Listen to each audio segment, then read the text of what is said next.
اللهم صل على سيدنا محمد يا رب صل وسلم دائما أبدا على حبيبك. اللہ تعالیٰ نے آدم علیہ السلام کو مٹی سے بنایا، فرشتوں کو حکم دیا آدم کو سجدہ کرو، اور آدم علیہ السلام کو بتایا کہ آپ کی اولاد میں پیغمبروں کو بھیجتا رہوں گا.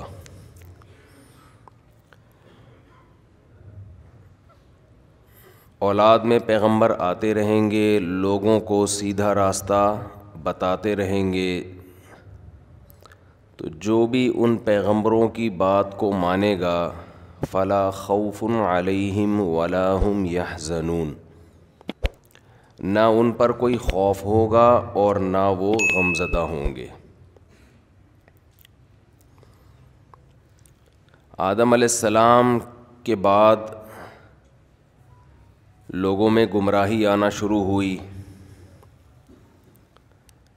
اور گمراہی کی بنیاد یہ تھی اپنی عقل کا غیر ضروری استعمال. اپنی عقل کا غیر ضروری استعمال. انسان کے ساتھ ایک بہت بڑا فالٹ یہ ہے کہ وہ اپنے آپ کو عقل کل سمجھنا شروع کر دیتا ہے. وہ یہ سمجھتا ہے کہ جو چیز میرے عقل میں آ رہی ہے وہ 100% درست ہے. آپ کہہ سکتے ہیں کہ کیا پھر ہم عقل کی نہ مانیں، ہم بے عقلی کی باتیں کریں؟ یعنی اس کا مطلب یہ ہوا کہ پھر عقل کے خلاف چلنا شروع ہو جائیں.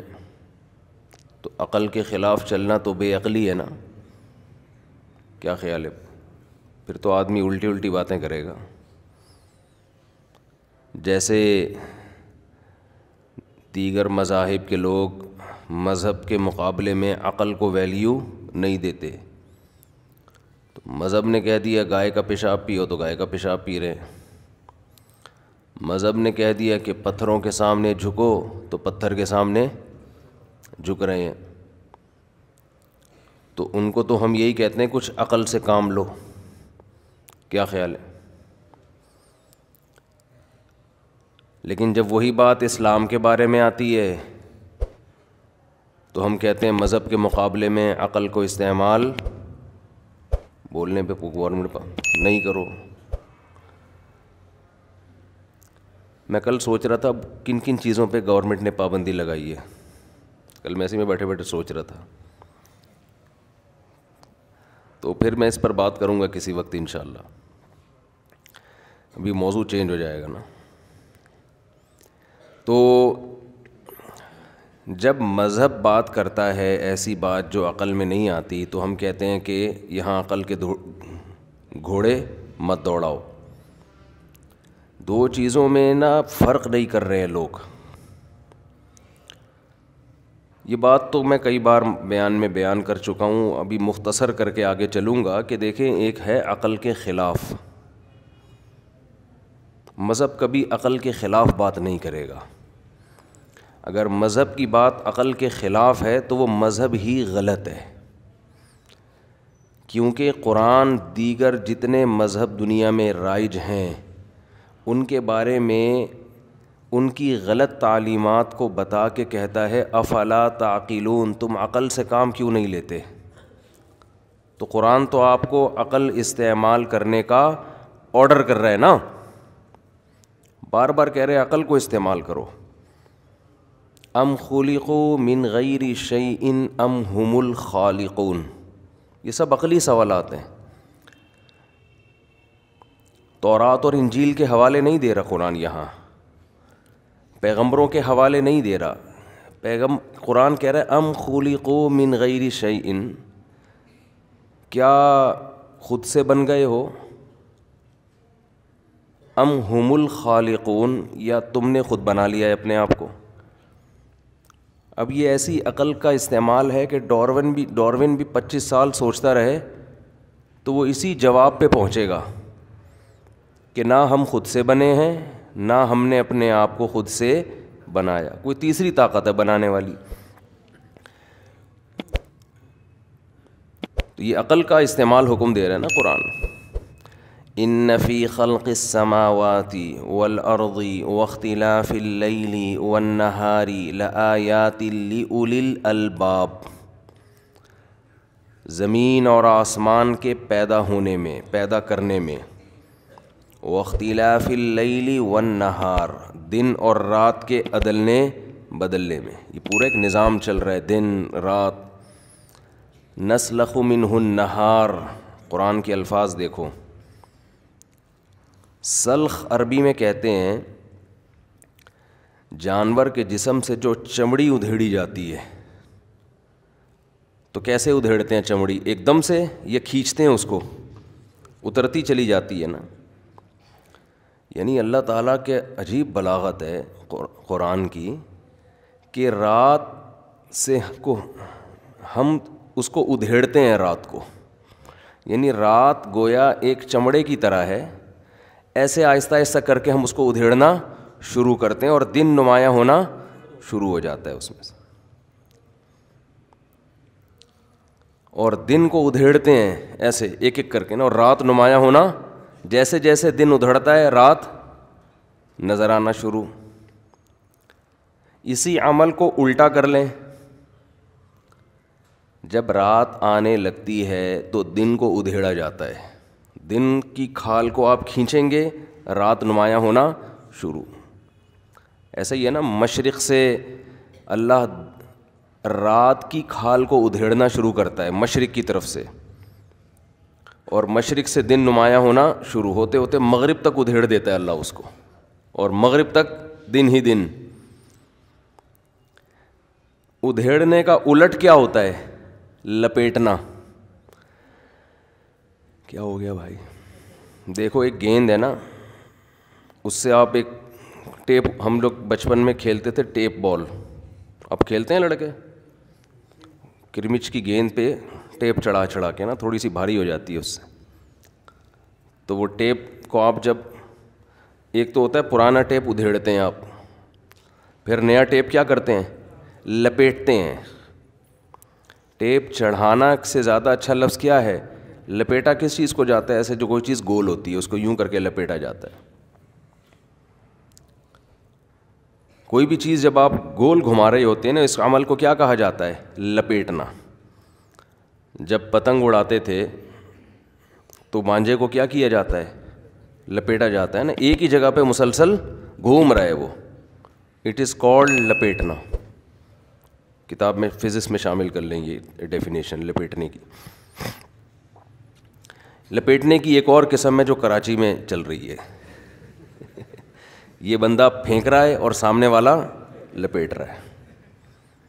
جب کوئی ایک دفعہ جھوٹ بولتا ہے اس کو لپیٹا نہیں جا سکتا، سنا جا سکتا ہے، کیونکہ لپیٹنے میں یہ ضروری ہے کہ تسلسل کے ساتھ کوئی عمل ہو رہا ہو۔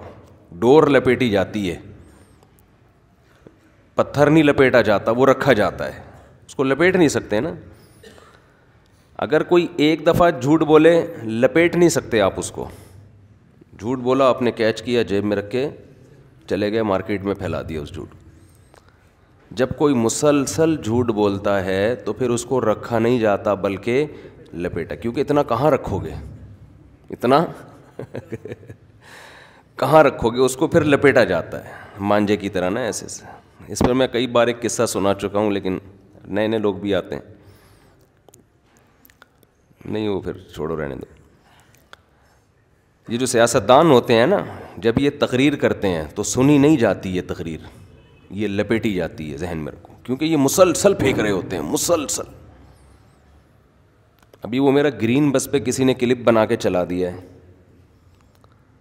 تو اس میں کسی نے کہا کہ یہ جو بس چل رہی ہے یا اسٹیل مل، یہ وفاقی گورنمنٹ کی ذمہ داری ہے، یہ سندھ گورنمنٹ کی ذمہ داری نہیں ہے۔ میں نے کب کہا کہ یہ وفاقی حکومت کی ذمہ داری نہیں ہے؟ میں تو کہہ رہا ہوں اسٹیل مل کے جو چمچے کھائے ہیں چمچے، اس میں وفاق اور صوبائی حکومت کا فرق نہیں ہے. چمچے تو کھائے نہیں نا, پوری ملیں کھا گئے نا, 2-4 چمچے اسٹیل مل کے کھا جاتے, اس پہ تو ہمیں کوئی اعتراض ہی نہیں تھا. وہ تو بیگم بھی آج کل گھروں میں سسرال جاتے ہوئے 2-4 چمچے جیب میں رکھ کے چلی جاتی ہیں, وہ تو کوئی اتنا بڑا ایشو نہیں ہے. بعض خواتین نا اپنے شوہر کے گھر سے مال اسمگل کرتی ہیں, حقیقت بتا رہا ہوں, اپنے ابا اماں کے گھر نا مال اسمگل ہوتا ہے. سب خواتین کی بات تھوڑی کر رہا ہوں میں, بار بار کہتا ہوں جو بیان سن رہی ہیں ان کے علاوہ کی بات ہوتی ہے ہمیشہ. خیر, تو ہم یہ کہتے ہیں کہ جو عقل کا استعمال, قرآن بار بار کیا حکم دے رہا ہے, عقل کو استعمال کرو. ان فی ذلک لآیات لأولی الالباب. ہاں, میں یکور اللیل والنہار کا بتا رہا تھا کہ قرآن کہیں تو یہ کہتا ہے نسلخ منہ النہار, ہم دن کو ادھیڑتے ہیں تو رات نکلنا شروع. اچھا, ادھیڑا بھی اس چیز کو جاتا ہے جو ذرا لمبی ہو, ادھیڑا اس چیز کو, کیل کو ادھیڑا نہیں جاتا, نکالا جاتا ہے, لمبی نہیں ہے نا, ایسے نکال لیں گے آپ. لیکن کسی چیز کی لیندھ ہوتی ہے, لیندھ, تو اس کو ادھیڑا جاتا ہے, اس کو نکالنے کا لفظ نہیں استعمال کیا جاتا, ادھیڑنے کا لفظ استعمال کیا جاتا ہے. لپیٹنا ادھیڑنے کا بالکل اپوزٹ ہے. لپیٹنا جو ہے نا یہ ادھیڑنے کے اپوزٹ ہے. قرآن نے دن اور رات کے لیے ادھیڑنے کا لفظ بھی استعمال کیا اور لپیٹنے کا لفظ بھی استعمال کیا. یکور اللیل علی النہار ویکور النہار علی اللیل, رات کو لپیٹتا ہے دن کے اوپر. ادھیڑنے کا عمل مشرق سے شروع ہوتا ہے, دن کو ادھیڑ رہا ہے مشرق سے, رات کو ادھیڑنا شروع کیا مشرق سے. جب صبح صادق ہوتی ہے تو مشرق سے روشنی نکلنا شروع ہوتی ہے نا, مشرق سے روشنی نکلنا شروع, تو گویا اللہ رات کو کھینچنا شروع کرتے ہیں وہاں سے, مشرق سے. رات کھینچتے کھینچتے کھینچتے کھینچتے ابھی دیکھو رات ہماری کھینچتے کھینچتے کہاں چلی گئی, مغرب سے غائب ہو گئی ہے, ٹھیک ہے نا, مغرب سے ابھی دن کی روشنی ہے.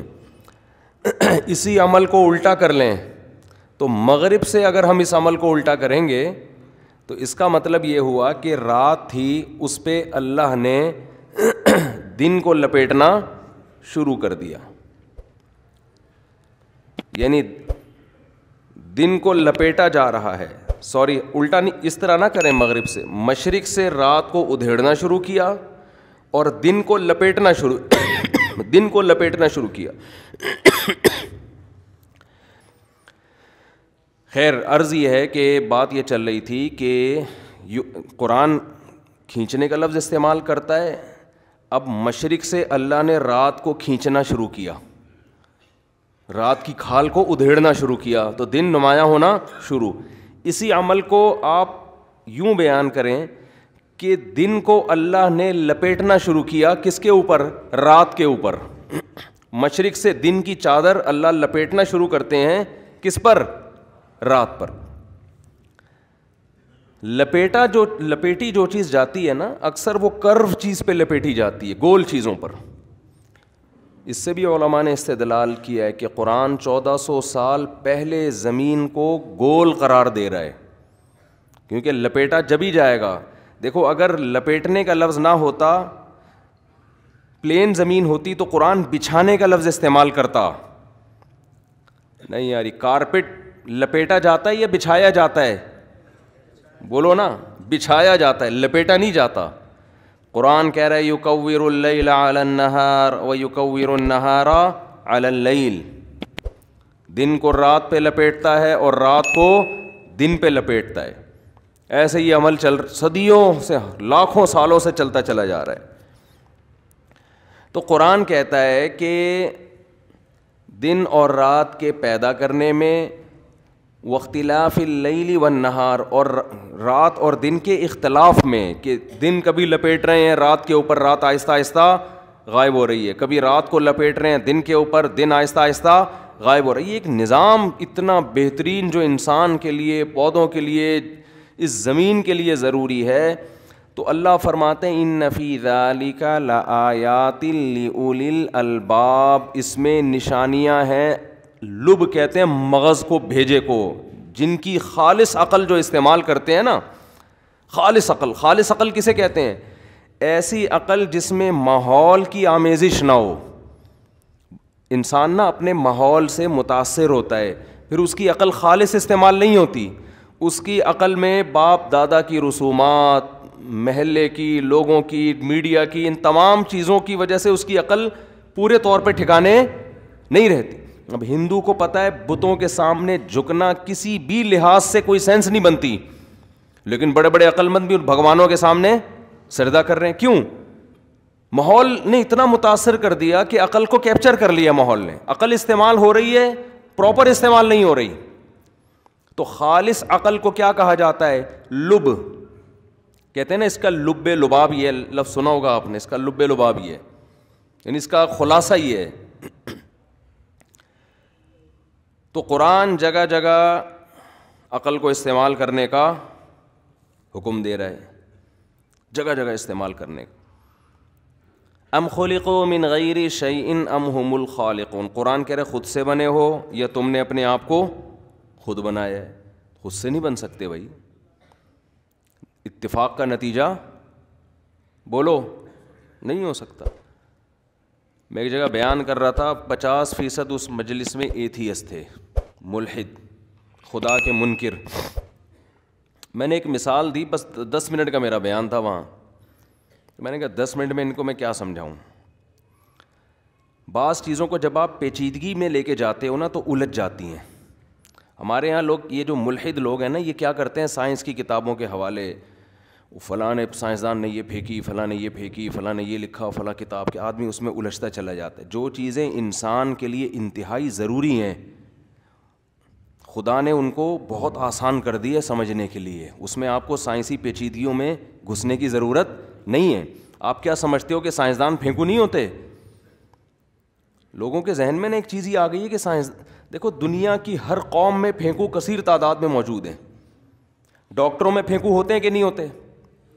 کیا آپ کا کیا خیال ہے سارے ڈاکٹر صحیح ہوتے ہیں؟ میں مانتا ہوں کہ میڈیکل سائنس ڈاکٹر کا شعبہ ہے، اس میں عام آدمی کو ٹانگ اڑانے کی اجازت نہیں ہے. لیکن کیا مطلب کہ 100% ڈاکٹر صحیح ہوتے ہیں؟ ڈاکٹروں میں جو پھینکو ہوتے ہیں وہ پھر کم نہیں پھینکتے. اس کو لپیٹنے کے لیے آپ کو بڑے بڑے گیندے چاہیے. جتنا پڑھا لکھا ہوگا نا، جب وہ پھینکتا ہے تو وہ اپنے حساب سے پھینکتا ہے. جیسے میں نے بتایا تھا ایک ڈاکٹر نے بہت بڑی پھینکی، پیناڈول کے سائیڈ ایفیکٹ کتنے سال تک رہتے ہیں؟ 10 سال تک. جب پیناڈول باڈی میں جائے گی تو 10 سال تک وہ تو زہر کے نہیں رہتے اتنے. تو کہاں سے بھائی یہ، لیکن ہیں آپ کو ملیں گے. تو میں یہ عرض کر رہا تھا کہ اللہ تعالیٰ قرآن مجید میں بال بال کھوپڑی استعمال کرنے کا حکم دیتے ہیں، ٹھیک ہے نا. تو مذہب آپ کو کھوپڑی استعمال کرنے سے نہیں روکتا، بلکہ مذہب تو کہتا ہے کھوپڑی استعمال کرو، مگر یہ سائنسدانوں کی کتابیں پڑھ کے نہیں. جو چیزیں آسان ہیں وہ 2 اور 2 4 کی طرح ذرا سی کھوپڑی استعمال کرنے سے سمجھ میں آ جائیں گی کہ گلاس خود بخود ٹوٹ سکتا ہے. ٹوٹا ہوا گلاس خود بخود جڑ نہیں سکتا. تو ایک گلاس نہیں جڑ سکتا، پورے وسیم بھائی کیسے جڑ گئے، ستار بھائی کیسے جڑ گئے، عبدالستار کیسے جڑ گیا، عبد الرحمان کیسے جڑ گیا. اب ایک کروڑوں انسان جس میں چائنا کا صدر بھی ہے اور روس کا صدر بھی ہے، یہ کیسے جڑ گیا ہے بھائی. ماں روٹی کھا رہی ہے، اس میں ناک، کان، آنکھ، دل، دماغ، جگر، ساری چیزیں 9 مہینے میں بن کے جڑ کے باہر بھی آ گئیں، اور جیسے ہی باہر آئیں ماں کی چھاتی میں دودھ بھی پیدا ہو گیا. او بھائی گلاس تو شاید خود بخود کروڑوں سال میں جڑ جائے، ایسی ترتیب جڑ نہیں سکتی کھربوں سال میں بھی. تو لعنت بھیجو ان سائنسدانوں کے اوپر جو تمہیں خدا کے وجود کے منکر بنا رہے ہیں. ان کے گیٹ اپ پہ مت جاؤ، ان کے انعامات پہ مت جاؤ کہ دنیا نے ان کو کتنا نوازا ہے. یہ 100% غلط تھیوری ہے، 100% غلط نظریہ ہے. یہ وہ نظریہ ہے جو ہمیں خدا سے محروم کر رہا ہے. یہ خود بھی جہنم کی آگ کا ایندھن بنیں گے، تو تمہیں بھی بنائیں گے جہنم کی آگ کا ایندھن. ہم اتنی بات جانتے ہیں، یہ سارا نظام آٹومیٹیکلی نہیں ہو سکتا. ذالک تقدیر العزیز العلیم. اللہ کہتے ہیں یہ جو دن کو رات سے ادھیڑتا ہوں, رات کو دن سے ادھیڑتا ہوں, دن کو رات پہ لپیٹتا ہوں, رات کو دن پہ لپیٹتا ہوں. للشمس ينبغي لها ان تدرك القمر, نہ سورج چاند سے ٹکراتا ہے, ولا اللیل سابق النہار, نہ دن رات کے نظام میں گڑبڑ واقع ہوتی ہے. ذالک تقدیر العزیز العلیم. یہ کام آٹومیٹیکلی نہیں ہو رہا, یہ ایک مینجمنٹ ہے. تقدیر کا مطلب مینجمنٹ, یہ ایک اندازہ ہے, یہ ایک ایڈجسٹمنٹ ہے. العلیم, اس ذات کی القدیر, دو صفات اس میں ہونی چاہیے. جس کے اندر دو صفات ہو وہی یہ مینجمنٹ کر سکتا ہے. نمبر ایک, پاورفل ہو, وہ جو کمزور ہے وہ اتنا بڑا سیٹ اپ نہیں چلا سکتا. ذالک تقدیر العزیز, عزیز کا مطلب غالب, جو چاہتا ہے کر گزرتا ہے. العلیم, دیکھو تقدیر کا کیا مطلب ہے, ایسا زبردست قدرت والا کہ جو چاہتا ہے کر گزر چاہے. وہ اتنے بڑے بڑے اجرام بنا دیے اس نے, کتنے لاکھ گنا بڑا سورج بنا دیا, اس سے بڑے بڑے ستارے بنا دیے, زمین بنا دی. اور العلیم, صرف پاورفل ہونا کافی نہیں ہے, اس کا علم بھی کیا ہو, کامل. اتنا زبردست علم کے منی کے ایک قطرے میں ایسے سافٹ ویئر انسٹال کر دیے اس نے کہ وہ قطرہ ماں کے پیٹ میں جاتے ہی آنکھ, ناک, کان, دل, دماغ, جگر بنانا شروع کر دیتا ہے وہ.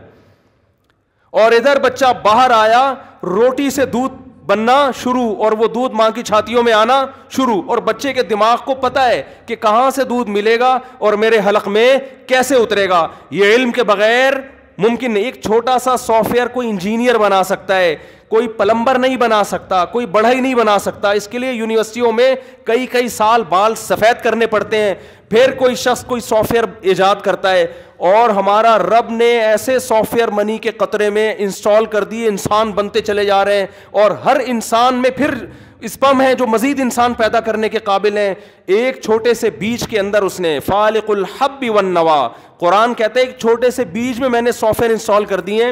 آم کی گٹلی میں دیکھو, اس کو زمین میں ڈالو, فوراً تناور درخت نکلنا شروع. وہ درخت بڑے ہوتے ہوتے ہوتے ہوتے پھر ایک وقت پہ ایک تناور درخت بنتا ہے, پھر اس میں پھول نکلنا شروع, پھر نر مادہ پھولوں کا ملاپ, پھر چھوٹی سی کیری سے پھر وہی ہزاروں آم, اور ہر آم کے اندر وہی گٹلی جو آپ نے زمین میں دفن کی تھی, اور ہر گٹلی کے اندر کروڑوں آم پیدا کرنے کی صلاحیت. لاکھوں سالوں سے یہ سلسلہ, یہ سائیکل ہے, یہ چکر ہے جو گھومے چلے جا رہا ہے. اتنا زبردست دیکھو, ایک چھوٹی سی سائیکل جس میں آپ ایک پیڈل گھماتے ہو, چین سے گراری گھومتی ہے, گراری سے پچھلا پہیہ گھومتا ہے, یہ ایک سائیکل ہے نا.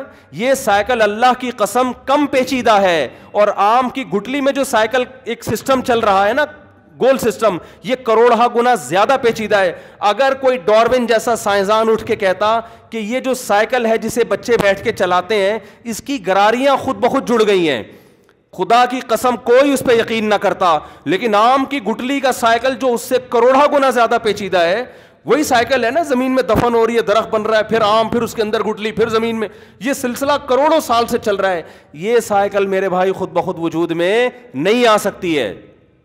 تو مذہب آپ کو حکم دیتا ہے کیا استعمال کرو, کھوپڑی, لیکن وہ والی کھوپڑی جس میں ماحول کے اثرات نہ ہوں, آپ کے پروفیسر کے اثرات نہ ہو جو یونیورسٹی میں آپ کو پڑھا رہا ہے, اس کے اثرات نہ ہو. آپ کا باپ کیا کہتا ہے, آپ کی ماں کیا کہتی ہے, آپ کا ماموں کیا کہتا ہے, آپ کے پڑوسی کیا کہتے ہیں. یہ اس کلچر سے پاک عقل جب آپ استعمال کرو گے تو آپ خدا کے وجود کی بھی گواہی دو گے, آپ اسلام کے برحق ہونے کی بھی گواہی دو گے. ہاں, کچھ باتیں آپ کے مینٹل لیول سے اوپر کی ہیں, وہ عقل کے خلاف نہیں ہیں, وہ عقل سے اوپر کی ہیں. مرنے کے بعد دوبارہ زندگی ہے, یہ عقل کے خلاف نہیں ہے, یہ عقل سے اوپر کی چیز ہے. مذہب عقل کے خلاف بات نہیں کرتا, ہاں بعض باتیں ایسی کرتا ہے جو آپ کے مینٹل لیول سے اوپر کی ہیں. تو اسی لیے تو مذہب کی ضرورت ہوتی ہے کہ ہر جگہ آپ کی عقل پہنچ نہیں پاتی, اس کے لیے آپ کو ضرورت ہوتی ہے کوئی آپ کو گائیڈ کرے. تو عقل کا ایک دائرہ کار ہے, ایک حد ہے جہاں تک عقل استعمال ہوتی ہے. دیکھو انسان کی ہر صلاحیت کی ایک لمٹ ہے یا نہیں ہے, کیا خیال ہے بھائی؟ ایک صاحب مجھے کہنے لگے یار یہ 4 شادیاں لوگ کریں گے تو یہ کیا ہوگا. میں نے کہا بھائی کتنے کر لیں گے, ہر ایک کی ایک لمٹ ہے نا. ہر جگہ 4 شادیاں پتہ نہیں کیوں آ رہی ہیں ہر جگہ. لوگ سارا پورا ہفتہ مجھ پر اعتراضات ہی یہی کر رہے ہوتے ہیں نا, جو ملتا ہے یہی بات کر رہا ہوتا ہے, تو پھر مجبوراً میں بھی ماحول سے متاثر ہو گیا ہوں. اب میں نہیں کر رہا, یہ آپ کروا رہے ہیں مجھ سے. اب یہ میں نہیں کر رہا, اب یہ کون کروا رہا ہے؟ میں تو جو کر رہا تھا وہ تو میں نے کر کے فارغ ہو گیا, میں جو میں باتیں کرتا تھا نا, اب یہ لوگ مجھ سے کروا رہے ہیں. ہر تھوڑے دن میں کوئی آ رہا تو رشتہ بتا دیں, کوئی آ رہا تو تیسری کرنی ہے, کوئی کہہ رہے چوتھی کرنی ہے, کوئی کہہ رہے 4 سے بیزار ہوں, کوئی کہہ رہے 2 سے بیزار ہوں. تو اب وہ مجھے اب خود آٹومیٹک کرا دیا لوگوں نے. تبھی میں عزم کرتا ہوں یار اس جمعے میں اس پہ بات نہیں کروں گا بالکل, لیکن پھر نکل گئی تھوڑی سی بات. مثال ہے بڑی خاندانی نا اس کی. تو اب دیکھو میرے بھائی, یہ ہر چیز کی ایک لمٹ ہے یا نہیں ہے؟ ہر خواہش کی ایک کھانا ایک حد تک کھا سکتے ہو, اس کے آگے میدا کہے گا بس. سونگ ایک حد تک سونگ سکتے ہو, یہ نہیں کہ آپ امریکہ میں دھماکہ ہوا بارود کی بدبو آپ یہاں محسوس کر رہے ہو, ایسا نہیں ہوتا. دیکھ ایک لمٹ تک سکتا ہے انسان, وہاں تک دیکھے گا, وہاں تک, اس سے آگے نہیں دیکھے گا وہ. تو سوچ بھی ایک لمٹ تک سکتا ہے. ہر چیز کے بارے میں آپ یہ فیصلہ کرو کہ میری کھوپڑی میں آ جائے, ایسا بولو ممکن نہیں ہے, محدود کھوپڑی ہے. تو وہ کھوپڑی جب خدا کی تعلیم کے خلاف جائے تو سوچ لو کہ یار خدا صحیح کہہ رہا ہے, میری کھوپڑی غلط کہہ رہی ہے. میں ایک حد تک سوچ سکتا ہوں بس. تو یہ اس میں کیا ہے؟ اعتدال ہے, کہ نہ کھوپڑی کا غیر ضروری استعمال کر رہے ہیں, اور نہ ایسا ہے کہ کھوپڑی کہہ رہی ہے کہ غلط ہے اور یہ چیز میری لمٹ میں آ رہی ہے. میں بتا رہی ہوں 2 اور 2 5 نہیں ہوتے. 2 اور 2 کتنے ہوتے ہیں؟ 4. آپ کہہ رہے نہیں, میرے ماموں نے چونکہ بولا 2 اور 2 5 ہوتے ہیں, میری کھوپڑی میں آئے نہ آئے میں بولوں گا 2 اور 2 کتنے ہوتے ہیں؟ 4 ہوتے ہیں. تو ایسا کرو گے تو میرے بھائی کوئی بھی نہیں آئے گا. تو اعتدال میں تبھی اس امت کی تعریف کی گئی, وَكَذَلِكَ جَعَلْنَاكُمْ أُمَّةً وَسَطًا, ہم نے تم کو بیلنس امت بنایا ہے. نہ گوروں کی طرح اتنے تم آؤٹ آف کنٹرول ہو گئے ہو کہ ہر چیز میں عقل کا استعمال کر رہے ہو, اور نہ تمہاری غیرت حد سے بڑھ گئی ہے, اور نہ تم مذہبی لوگوں کی طرح اتنا جمود ہے کہ پتھر کے سامنے جھکا دو تو اس کے سامنے لوگ تم جھک جاؤ. تمہارے مذہبی پنڈت جی نے کچھ بھی کہہ دیا, وہ بیٹھے ہوئے کہنے کے لیے اور تم لپیٹنے کے لیے سامنے بیٹھے ہوئے ہو. ایسا بھی نہیں ہے, بلکہ تم اعتراض کر سکتے ہو, تم پوچھ سکتے ہو, تم سوال کر سکتے ہو. تو ہر چیز میں کس چیز کا حکم دیا؟ اعتدال کا. ہر چیز میں. یہ آیت بڑی جامع ہے, کبھی انشاءاللہ اس پر میں بیان کروں گا کہ یہ امت بیلنس امت ہے, اعتدال والی امت ہے. اور اسی اعتدال کا نام اسلام ہے, اسی اعتدال کا نام نیچر ہے, اسی اعتدال کا نام فطرت ہے, اور اسی اعتدال میں سکون بھی ہے. جو چیز حد سے تجاوز ہوگی سب سے پہلے اس کا نقصان ہے, انسان کا سکون ختم, اور اسی اعتدال کا نام کامیابی ہے. اللہ ہمیں سمجھنے کی, عمل کرنے کی توفیق عطا فرمائے.